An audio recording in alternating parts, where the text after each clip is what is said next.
রাধাচরণ দাস। হ্যাঁ, আমার বাড়ি হলো সাতটা। আমি হসপিটাল চমনিতে একটা সাধারণ একটা দোকান, টং দোকান দিয়া আছি।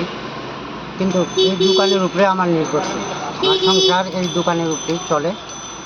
কিন্তু কালকে আমি এই ফ্রিজের মধ্যে আমি জিনিসপত্র, ঠান্ডা জিনিস অনেক ভর্তি করে থুয়ে গেছি আজকে বাজার বাদ।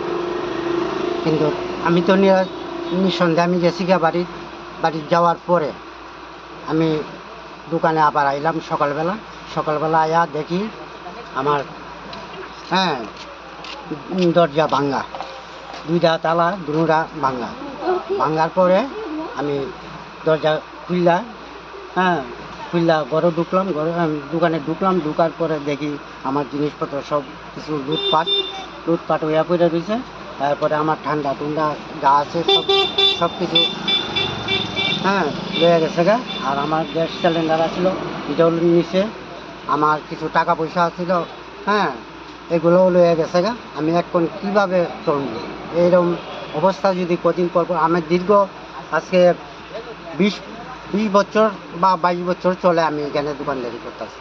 কিন্তু পরপর 2-3 বার আমার এই অবস্থা হয়েছে, 2-3 বার চুরি হয়েছে আমার দোকান। কিন্তু এইভাবে যদি চুরি হয় তাহলে আমি